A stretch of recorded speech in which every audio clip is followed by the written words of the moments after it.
I didn't want to rock the boat. I didn't want to be left. I didn't want the relationship to end. You have to be willing to ask the questions that scare you and listen to the answers that scare you even more, because for a relationship to be worth keeping, you have to risk losing it. Listen, I didn't tell the truth either. That was a very, very big part of my pain in relationships. What was the truth that you didn't share? There was a lot. The truth of how I felt about things, the truth about my concerns over certain things, the truth about what was really painful for me, the truth about my trauma, the truth about my how something made me feel. So you weren't willing to reveal yourself. It's interesting. I think that I felt very vulnerable in that relationship, but I don't think that I was truly very vulnerable. You felt vulnerable, but you weren't being vulnerable. Yeah, I felt, and I think a lot of people aren't vulnerable because they feel too vulnerable, like they feel too scared, right? And so I don't think I was very vulnerable. And also I didn't take a stand when I needed to take a stand. You didn't have boundaries. I didn't have the strong enough boundaries. Absolutely not. I didn't want to rock the boat because I didn't want I didn't want to be left. I didn't want the relationship to end. And you have to be willing to rock the boat. You have to be willing to ask the questions that scare you and listen to the answers that scare you even more, because for a relationship to be worth keeping, you have to risk losing it sometimes. Like sometimes it gets to that point where it's like, I have to risk this not working out. Because if I don't, then I'm just staying in something and putting a Band-Aid over it. But I've worked with many couples where, they were married for years and they just weren't telling the truth. Again, they didn't want to hurt the other person's feelings. It was too vulnerable. They didn't know how to have these conversations. And once they started really telling the truth to each other, that's when they were able to heal. Yeah, and you come together stronger after that. Absolutely. The truth is really important. Like the important truths, like this is how I feel. Like sometimes it's a really direct truth. I love you, but if these two things don't change, I don't know how to be in a relationship with you. Like sometimes it'll get to that point. Yeah. I almost feel like you shouldn't get into a relationship until you know the person of what you're wanting to change. But sometimes things come up. Sometimes things come up. People change, things happen, and you have to be willing, things can yeah, come you get to be up. flexible too, for sure. Well, you just have to be aware of the fact that sometimes things come up. And yes, to echo your point, telling the truth, having these really important conversations beforehand, even if like your adrenaline and is going off in your body and your palms are sweating, like you have to have these conversations. They are so incredibly important. And I know that they're scary. I don't want to have them either, but they are the game changer. So you have to tell the truth.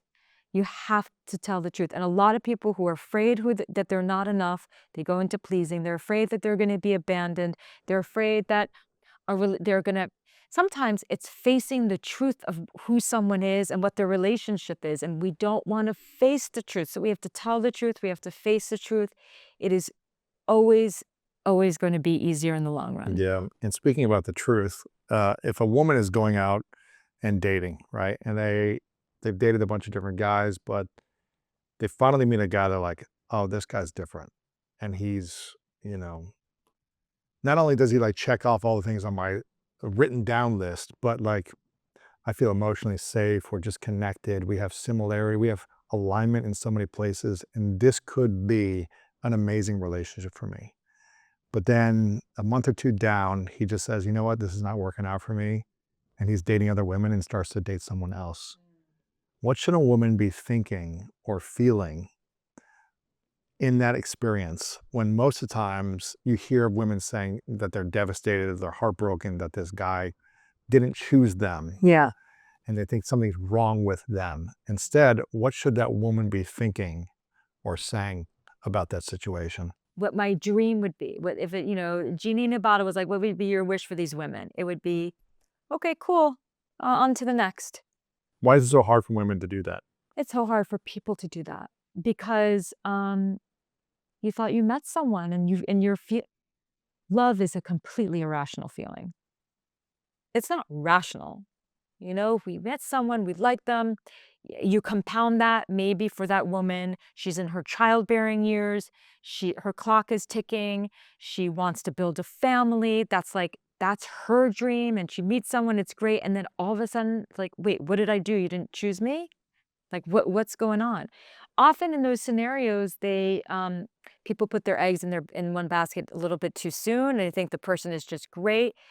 And part of what we have to do in the beginning, and this is so hard. Everything I'm saying is easier said than done. Nonetheless, it needs to be done. What's so hard is we have to kind of, when we meet someone, we're excited about them. I don't want anyone to rain on anyone else's parade, but process your enthusiasm. Have a conversation with yourself. Like, well, this feels really good. This feels really promising. I feel really excited. So you're connecting with what you feel emotionally. And then say, and I also know that this could also not turn out to be anything. And instead of me getting attached to the outcome, I'm going to really enjoy this feeling that I'm feeling right now. But I'm going to use some discernment here because I don't know this person's character. I understand, I have the wisdom, and I've been learning from all the relationship experts here and there. I understand that it takes time to really get to know someone. It takes time to see if we're in alignment. So I'm excited to learn more. And that's sort of what we have to start how we have to talk to ourselves, right? If someone is just not interested in you, one of the things that make us very resilient in life is the ability to accept that rejection. And that rejection is a part of life, and that we are not going to be for everyone. This is in work, professionally, business, personally. We're just not for everyone. How boring, right? I mean, if we were for everyone, then we're chameleons, and we're like trying to be for everyone. So the worst thing you can do, and this is what people do and what I talk about a lot. Oh, you're not choosing me?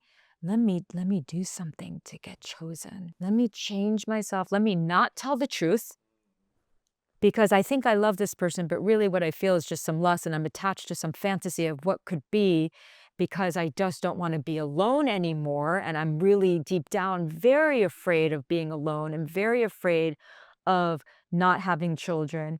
All these things you don't have to be ashamed about. These are real legitimate fears. Get in touch with them, befriend them, understand what you're going through emotionally, and stop strategizing to get some Joe Schmo who you don't even know, who probably is not right for you. In fact, definitely isn't, because they're not choosing you to choose you. Go for someone else. Yeah, one of your 9 hard truths is you cannot convince someone to love you. Never. And that's also in a relationship. You know, I spent 2 years trying to convince my husband to love me. Really? It felt that way. Yeah, it was more subtle. You know, there were just things that he was pulling back, right? So I was just like, what can I do differently? What lie can I tell? Not an overt lie, but like, what truth can I withhold? To make him more Yeah, to pleased with keep me or him. satisfied or Yeah, whatever, yeah. yeah, exactly. And it was subtle. It wasn't every moment of every day, but it was there. It was Wow. there. How does that feel when you're trying to convince someone to love you, but they're not receptive to it?